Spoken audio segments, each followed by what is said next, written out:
नमस्कार, मैं हूं अजय चोपड़ा और मेरे YouTube चैनल पर आप सबका बहुत बहुत स्वागत है। अब एक ऐसी और रेसिपी हम आपके लिए लेके आए हैं जो बहुत ही सिंपल है, पौष्टिक है।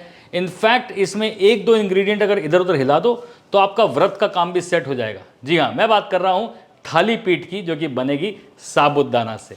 जी हाँ, आज साबूदाना और आलू का बढ़िया सा एक पराठा बनेगा, पैनकेक बनेगा, whatever you want to call it, but Maharashtra में इसे कहते हैं थाली पीठ। तो साबूदाने की थाली पीठ बनाते हैं। अब साबूदाने की थाली पीठ बनाने के लिए सबसे पहले साबूदाने को कम से कम 6 घंटे सोक करना है, नहीं तो साबूदाना फूलेगा नहीं और फिर साबूदाना बनने में मज़ा नहीं आएगा। तो साबूदाने को ओवरनाइट सोक करना बहुत ज़रूरी है। ज़्यादा पानी हो जाए नो प्रॉब्लम, बाद में स्ट्रेन कर सकते हैं, क्योंकि हमें इसे गूंदना है। अब ये मेरे पास ओवरनाइट सोक किया हुआ साबूदाना रेडी है। चलिए अब इसका डो बनाना शुरू करते हैं। सबसे पहले यहां पर 4 बॉइल्ड आलू को मैं ग्रेट कर रहा हूं।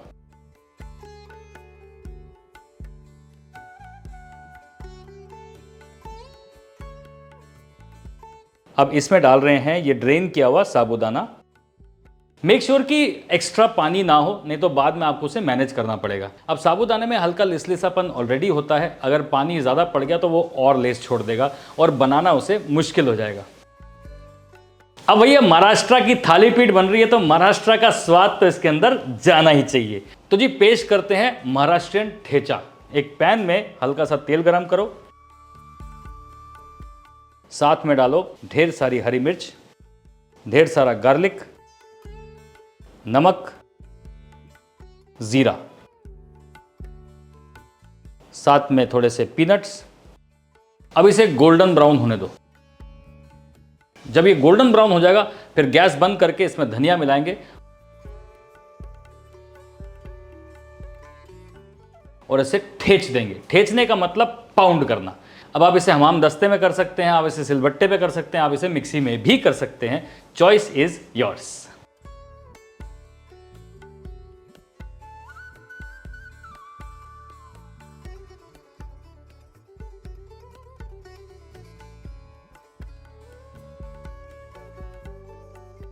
अब ठेचे का जो खुरदरा टेक्सचर है ये आ चुका है।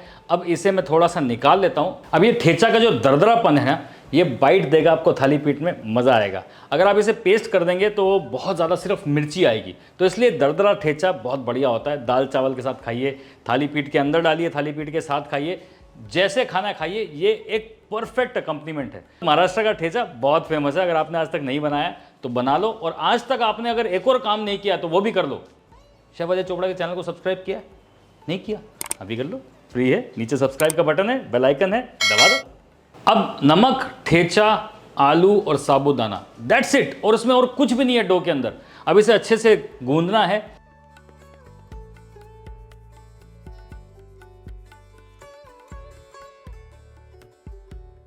और अगर आपको ज़रूरत लगे, अगर आलू चिपचिपे हो गए हैं या साबूदाना चिपचिपा हो गया है, तो साबूदाना जो कच्चा वाला है उसे ही मिक्सी में थोड़ा ग्राइंड करें और फिर थोड़ा सा साबूदाने का पाउडर उसमें डाल दें बाइंडिंग के लिए, है ना। अब मेरा भी यहाँ पे थोड़ा सा चिपचिपा लग रहा है डो, इसलिए मैं भी आधी कटोरी साबूदाना को बढ़िया से ग्राइंड करके उसका जो आटा है वो इसमें इस्तेमाल कर लेता हूँ।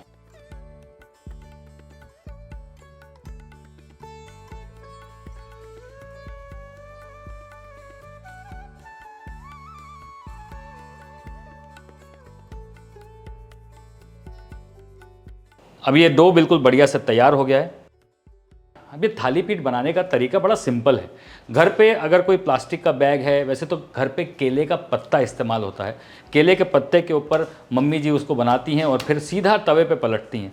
लेकिन अगर आपके पास केले का पत्ता नहीं है, पार्चमेंट पेपर होगा, बेकिंग पेपर होगा, प्लास्टिक मत यूज़ करना क्योंकि वो सीधा तवा पर जाएगा, मेल्ट हो सकता है। तो या तो केले का पत्ता या पार्चमेंट पेपर, 2 लेने हैं।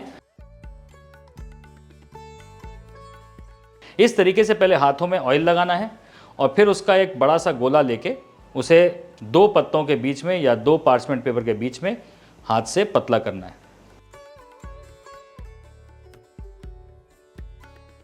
जब पूरी तरीके से पतला हो जाए, एक बराबर हो जाए, गोल हो जाए, तब इसे तवे पे पलट दीजिए। अब ये पराठे की तरह पकाना है, कम तेल में पकाना है, कम तेल में पकाइए, थोड़े ज़्यादा में पकाना है, ज़्यादा में पकाइए, लेकिन कम तेल में भी अच्छे से क्रिस्प हो जाना चाहिए। आपके पास अगर कोई सेरेमिक कुकवेयर लाइन है तो आप उसे इस्तेमाल कर सकते हैं। बढ़िया से क्रिस्पी हो जाना चाहिए दोनों साइड, और ये तैयार। अब इसे ठेचे के साथ हम खाएंगे।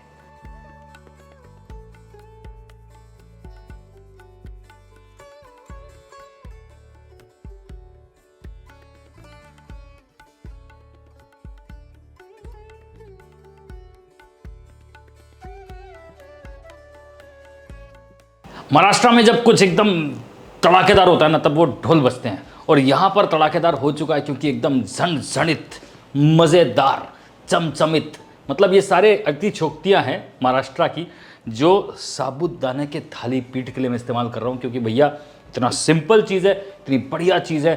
ठेचे के साथ खाओ, साबूदाने के साथ हमेशा दही खाते हैं, चाहे वो वड़ा हो चाहे वो थाली पीठ हो।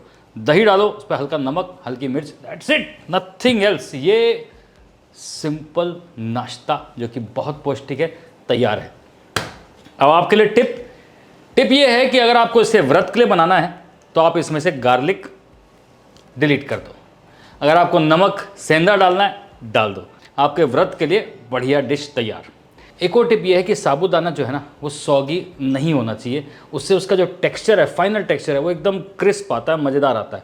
नहीं तो क्या होगा, अगर साबूदाना बहुत ज़्यादा सौगी हो जाएगा तो वो लिम्प बनेगा आपका थाली पीठ, मज़ा नहीं आएगा। क्रिस्पी क्रिस्पी खाओगे मज़ा आएगा, गर्मा गर्म खाओगे मज़ा आएगा।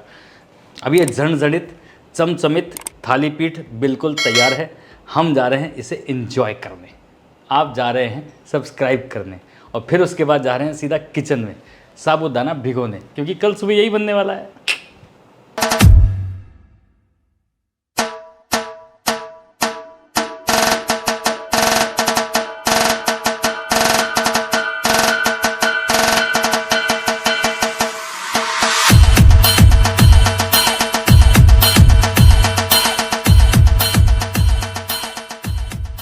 The big daddy chef cookbook Amazon और Flipkart दोनों पर अवेलेबल है, और इसमें सारी रेस्टोरेंट स्टाइल डिशेस, उनको बनाने का तरीका पूरी तरीके से डीकोड किया है। आसानी से इस बुक को अपने सामने रखिए और खाना बनाना चालू कर दीजिए। Amazon और Flipkart का लिंक नीचे डिस्क्रिप्शन बॉक्स में।